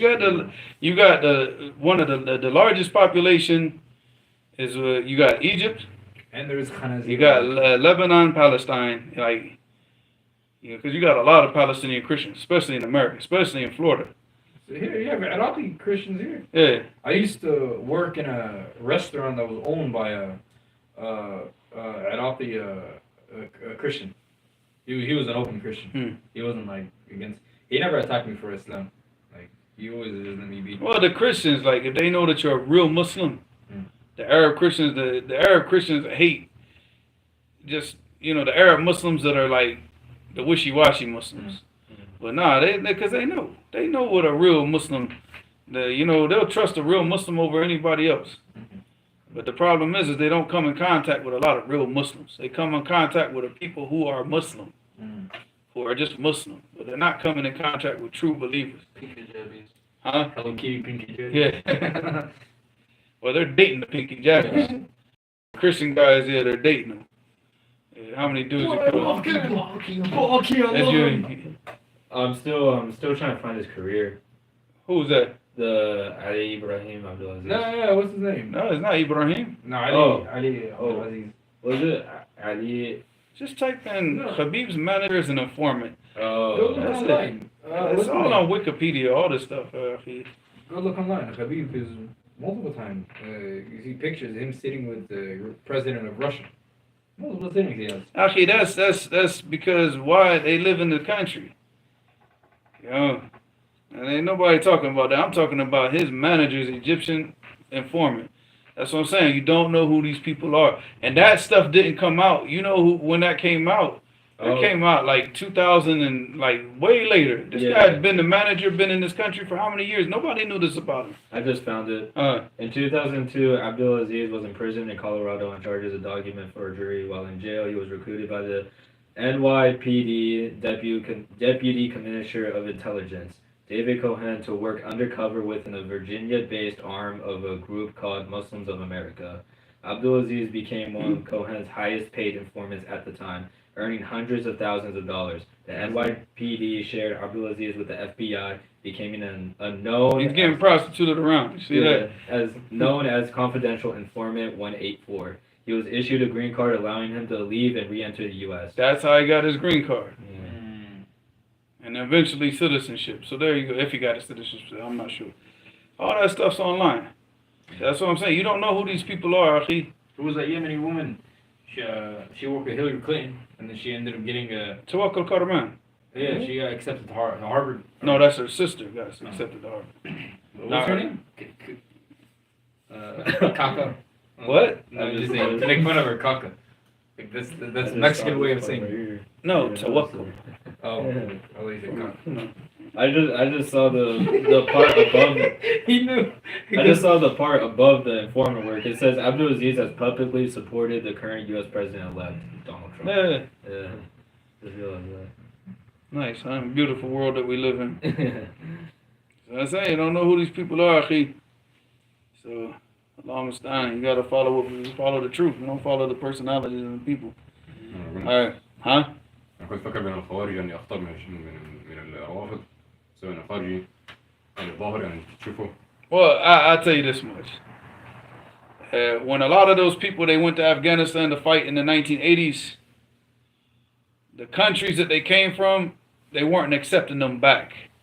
Because a lot of them, they got involved with the Ikhwani Muslimin and all these different groups. Like you see this dude, Siraj, that I told you was fighting with Jamil Rahman. He went back to Saudi. He's in Saudi. I don't know if he's still alive now.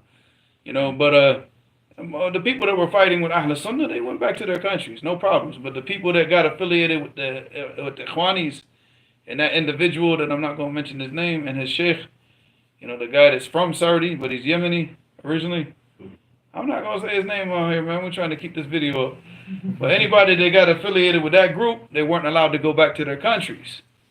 So guess who said, okay, all of you guys that aren't allowed to go back to your countries, you can come to us. Who said that? Iran. And they accepted them all in.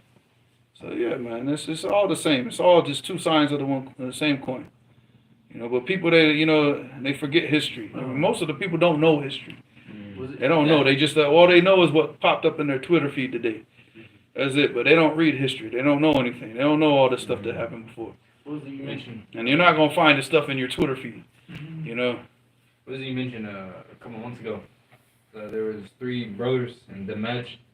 I think was it Libya or Lebanon?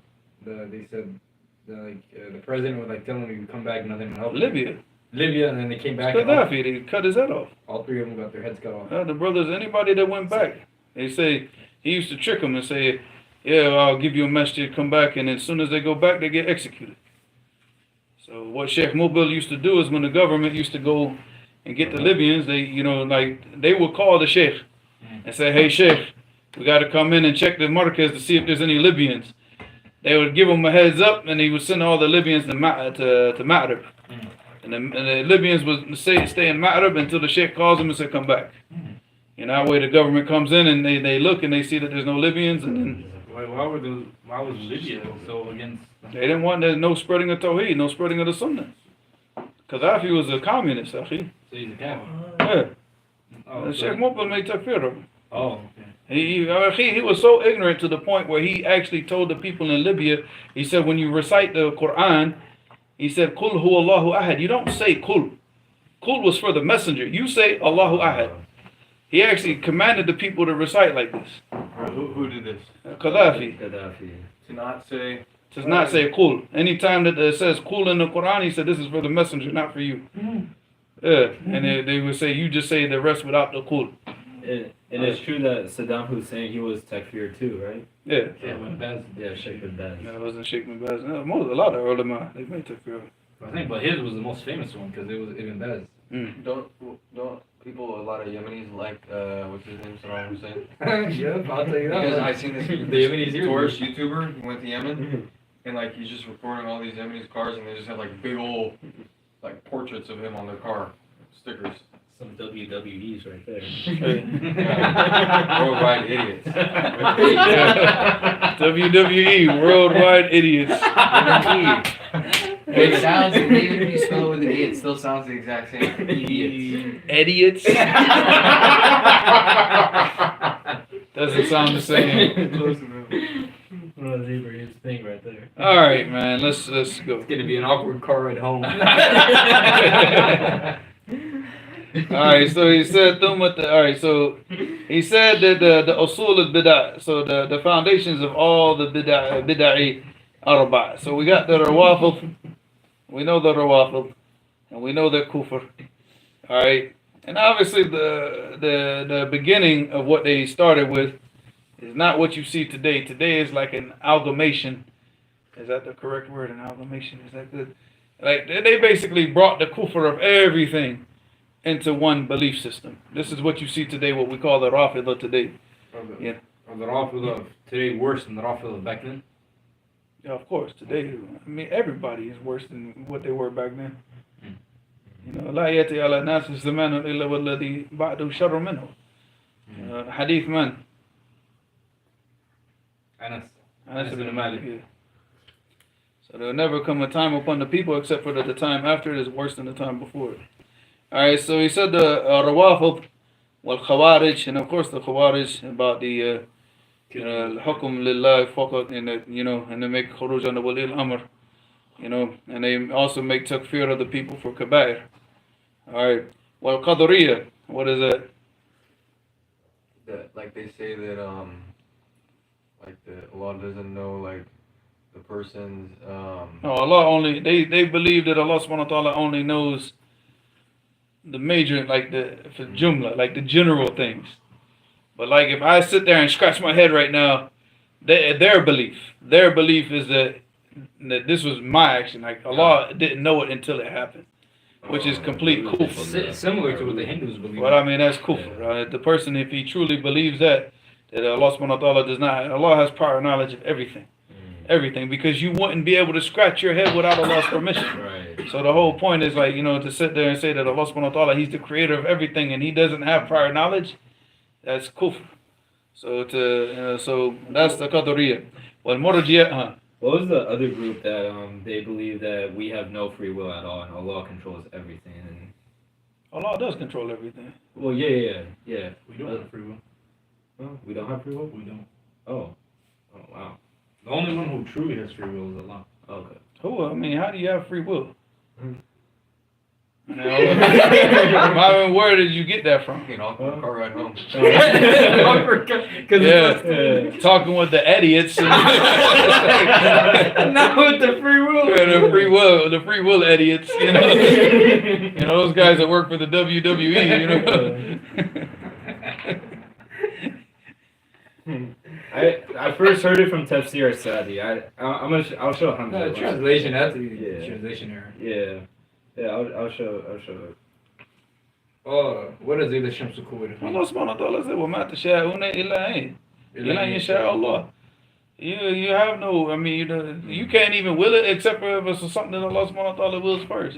So there's nothing that you can do. Like, there's nothing that you're going to be able to do except that Allah subhanahu wa ta'ala has given you written and has prior knowledge that you're going to do it. You know, because our actions are created. It's a creation of Allah, our own actions. And what's the dalil for that? وَاللَّهُ خَلَقَكُمْ وَمَا تَعْمَلُونَ. Yeah. You know, Allah created you and the thing and your actions. That's a statement of Allah that He mentioned what Ibrahim alayhi salam told his people. And what surah? As-Safat. Okay. All right. So, and he said, well, Murjiya. And what are the Murjiya? Those who don't make takfir at all. They believe that it's enough that you have what? Oh, belief in the heart. Belief in the heart. They And believe even if you don't do any actions. That, like a person who goes out and commits zina is the same person as. Yeah, I mean, we someone have a who- whole bunch of Murjiya here. But Oh yeah. yeah, but Murjiya, they think that, oh, I took my shahada, I'm gonna go smoke weed, I'm gonna have a bunch of girlfriends, I'm gonna drink all day. alcohol, and then but I'm gonna pray Juma in the masjid, and khalas, And wear gold chains and Dreadlock. yes, Jordans. and then but that's it, khalas. But my iman is the iman of Jibril, you know, and this is what they believe, and this is foolishness. They also believe if you put the mushaf, if you literally throw a mushaf in the trash can, you're still Muslim. That's cool. I mean, under their understanding, so khalas. I mean, how many people would enter into Islam that are not Muslim? Belief in the heart. That's the same thing what the Christians believe. You just I mean, if you ask a Christian, do you believe that Allah is one, that God is one? Every Christian will say yes, because they don't even understand what shirk is. I mean, I'm just saying it.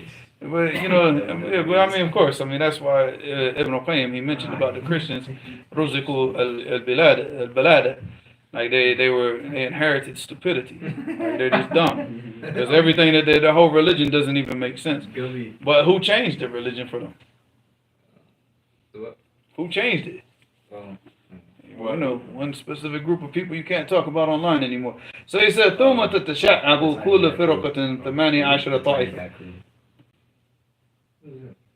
Later. All right, so he said, and then after that, he said that they branched off into 18 different groups from each firqa. You know, من ثمانية عشر طائفة فتلك اثنتان وسبعون, and this is 72 different groups. والثالثة والسبعون الجماعة, and the 73rd is the Jama'a.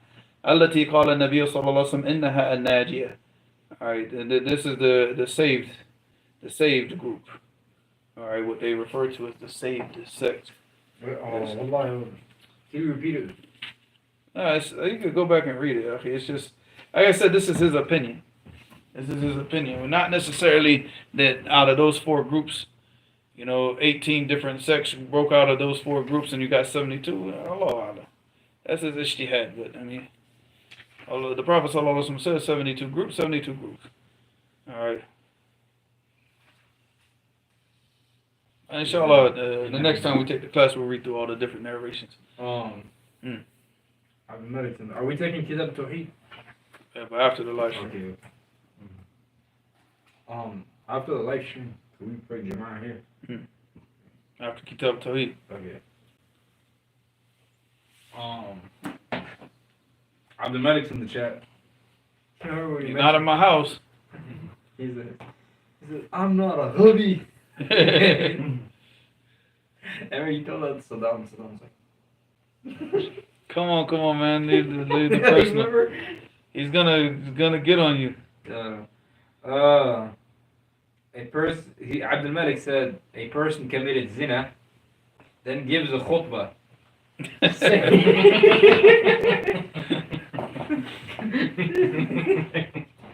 Just that alone, how it sounds. Yeah. Welcome, only in America. Only in America. Saying we all commit zina, then gives zina of the eyes and other examples to justify what he does. How do we see this? How do we see this act as tawbah? Again, like read the question without laughing this time. A person committed zina, then gives a khutbah, saying we all commit zina, then gives zina of the eyes and other examples to justify what he does. How do we see this act as tawbah? It's not Toba. He's a fasiq and he shouldn't be given the khutbah in the first place. How are you going to have a person who's committing the major sins get up in front of the people and admonish them and tell them what they should and shouldn't be doing? You know, most of us shouldn't. I mean, even I don't feel I have any right to get up and on the minbar to tell the people what they should and shouldn't do because I got my own sins that I got to deal with. But a person going and committing these major sins, major sins, committing zina or smoking weed or doing all this type of stuff and getting up and teaching the people or giving the khutbah. If a person smokes weed, he's not allowed to give the adhan in the masjid. What are you talking about leading salat? If he's giving the khutbah, he's got to lead the salat, right? Nah, man, if he's a person who's known for smoking weed or he's known for committing these type of kabair, there's no possible way you could allow this person to get up and speak in front of the people, lead the salat, call the adhan, shouldn't even be calling the adhan, period. You know, that person should have nothing. He should just be a person who comes and prays in the masjid and goes back to doing what he does. But he should not have nothing in the masjid. You know. Striving Slave says, if a girl's dad wants her to go to a Christian mixed university for a master's degree, is that permissible? No. Okay. No, and in this case, it's your obedience. Don't look at your disobedience to your parents. It's your obedience to Allah. You obey Allah first and foremost. And it's not permissible to obey your parents in the disobedience to Allah ever. You know, and the parents, they should understand this. And if you explain this to them and say that, like, look, I don't want to do this because it's not permissible in our religion, and let them know. And if that's the choice they make, because you don't want to disobey your parents, but at the same time, you definitely don't want to disobey Allah. And going to a Christian university, a mixed university, even if it's not Christian, it's not permissible. I'm saying this, you guys want to pay attention to this one. No, if it's a personal thing, leave. No, it's not personal. It's because people, it's very widespread. And also Egyptian spread too, but they say, let's just say if your parent tells you to do something haram and you refuse, let's just say they say, I don't know, they just buy me something haram and you say no, that's haram, and then you get some random imam who walk up to you and says, well, you know, in Islam we have the ability to choose between the lesser of two evils, so just don't make your parents mad, so Allah won't be mad at you. So just do the haram. No. And you just choose the lesser. Because that's garbage, Akhi, because the lesser of two evils is for al-ittirar. When you're in a okay, let's say that you're in the middle of a desert, right? In the middle of a desert. All right. And you're starving to death. You're like khalas. If you don't get any food within the next, hour or two, or where you feel like you might pass out, and if you pass out, you're dead, right? Then you come across something. You come across two dead animals, a dead bird and a dead dog. Okay, but both of them are what? Dead. Both of them are dead, so both of them are haram. The bird is haram and the dog is haram because it's a dead animal, and on top of that, it's the canine. It's haram. And it's filthy. And all right, yeah. So now what do? Both of these are haram. So you don't say, well, the dog has more meat. No, because your whole thing is you're not trying to get full off the haram. Because in this type of scenario where you're starving to death, you only eat enough just to keep yourself what? Keep yourself going. You're not about to say, well, Bismillah, let's have a feast. No, you choose the bird. The bird will be the lesser of what? The two evils. But now if you have a choice of like obeying your father, disobeying Allah, or obeying Allah and disobeying your father, that's the two choices you have. This is not about the lesser of two evils, because there is an option, which is the obedience to Allah subhanahu wa ta'ala, even if that means the disobedience to the parents. No, there's no option of lesser of two evils. The person that says this type of stuff is ignorant, and he's not faqih. You enough. Huh? You are not fucking. Yeah. And they are a ghabi. Yeah, very ghabi. Because this is not an issue. This is not even a scenario where lesser of two evils. But this comes from, again, this comes from people who come here. We don't know their backgrounds. Yeah, who cares who he is? It doesn't matter. You got a whole bunch of people like this that say this garbage in America. So the point is like, you know, these people, they didn't sit amongst the ulama. You know, a lot of these guys, akhi, they in their countries, they went into a Quran memorization program when they were kids. They memorized the Quran. That's it. They didn't sit with the ulama. You sit there and say, okay, who are your shuyukh? What's he gonna say? Some guy, a faculty guy at Ashar University that's got a shaved beard and smokes cigarettes? That was hard. You know. So nah, we don't listen to these people. Yeah. Go. Next question. You knew that was funny. Hey, go. Aki University. Safe, come back here. You're my only sanity, man. With a bunch of WWEs. Safe, I'm sitting with a bunch of idiots. WWE, man. Go. Abdullah bin Sadiq, he says, after Alfiya al-Iraqi, what other books are learned in the science of Mustalah al-Hadith? Yeah, if you have to study something after like Alfiyat al-Iraqi, I don't know what to tell you, man, because you read the Sharh of Alfiyat al-Iraqi, which is Fath al-Mughith, the Sakhawi. That should be enough for you. If you need anything else after that, man, you might just try to find another career. What time period was the Sakhawi? I don't know, go. Was he like after Ibn Taymiyyah? No, I'm gonna get the book. Oh. I don't want to answer. Save up. The other group I was talking What you were saying? the other group I was talking about was the Jaharis. So somebody put that reference from Tafsir Sadi. That's what I was talking about. I must have like recalled it accurately.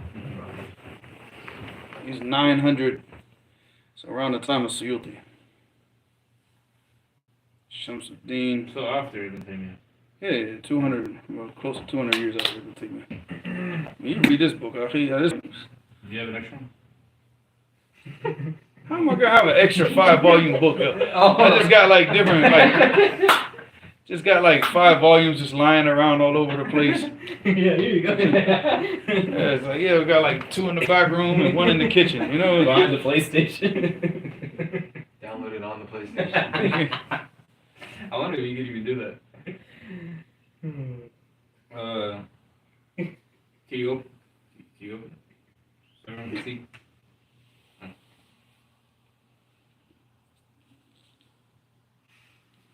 Sponsored by Ed Institute.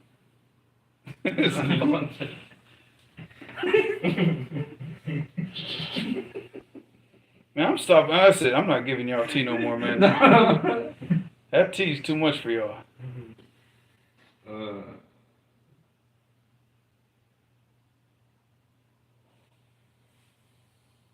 Hamid, I know you asked your single hadith in Bukhari like twice, but resend it because it's gone. I can't find it. Abdul Malik says, we have, and he's saying this, so he's like, we have people here who are Christian playing Muslim, an Armenian Christian playing Muslim. Most Lebanese restaurants are Christian playing Muslim. Oh man, Golden Grill. Syrian. Golden Grill is Syrian. No, the brother Hassan, he told me that they have a musalla upstairs. Which Golden Grill? The one theater. Oh, really? Mm. I didn't know that. On Cedar. Yeah. I mean, that's what he said. Maybe he's talking about the other one. It's unheard of in means. He told me there's more. I said, There's No. 2. Yeah, there's 2. yeah, but he knows what I'm talking about. Yeah, but you see that with the beggars and all that. Those beggars, they're like, that's probably who he's talking about, maybe the Armenians.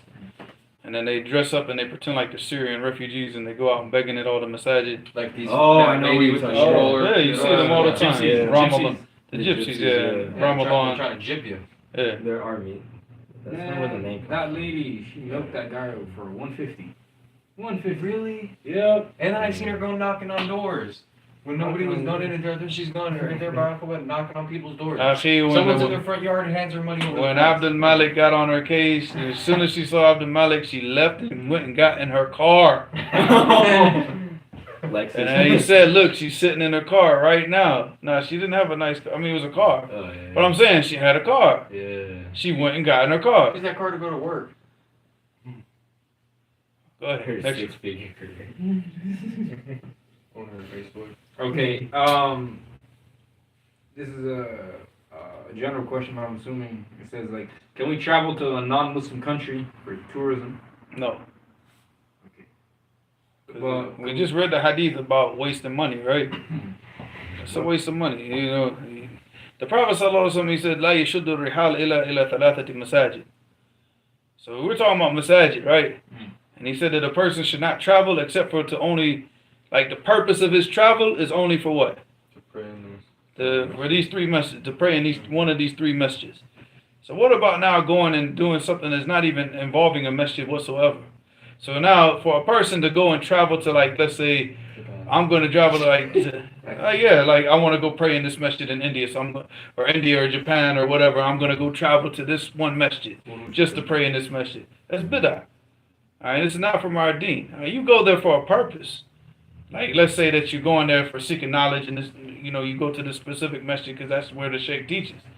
But this is what, you know, the traveling, you know, even the hadith is da'if, but Shaykh al-Islam ibn Taymiyyah, rahimahullah, used to use that a lot. But I mean, the traveling of this ummah, the tourism of this ummah, you know, is a...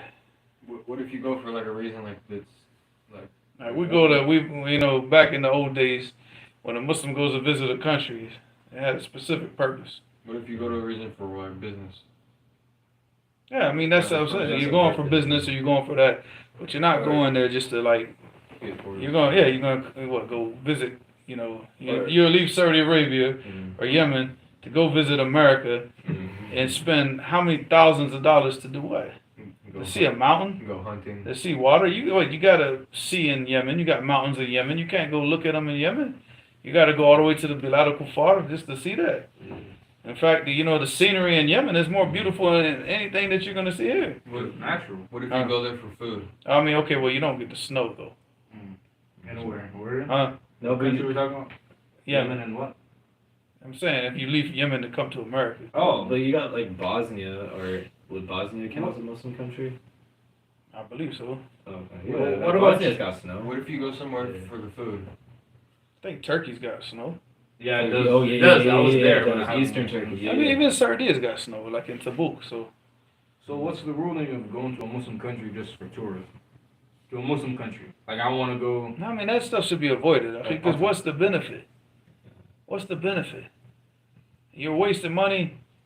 I mean, you got the same people that will sit there and spend all these thousands of dollars just to go do what? Go eat at some restaurant in Turkey? Okay, now you just spend all that money, but then when your son wants to go out to seek knowledge, you don't want to support him. Now you're stingy all of a sudden. Nah, he used that money for something that's beneficial. You know, I mean, when people start wasting their money on this type of stuff, man, take that money and put it to something beneficial. You know. Hamid says, this is a question I skipped on accident. He's saying, narrated by Ibn Umar, and we meant to say raw, meaning radiallahu anhu. I think the Prophet said, if the people knew what I know about traveling alone, we talked about it. Then nobody would travel alone at night. We already talked about it. No, so I wasn't skipping. You just weren't listening. Hamid, man. Like, wallah, it's like going in circles. Youngster. And, yeah, youngster. Also, a brother named Saad says, if I don't read the question, it's probably because we already answered it. He says, is there a concept of free will in Islam? We already talked about it. Yeah. And they're going off on me. How you skip my question?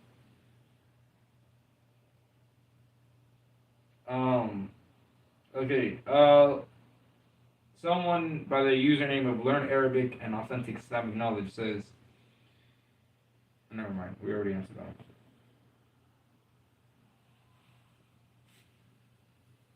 Okay, no more questions. سبحانك اللهم وبحمدك أشهد أن لا إله إلا أنت أستغفرك وأتوب إليك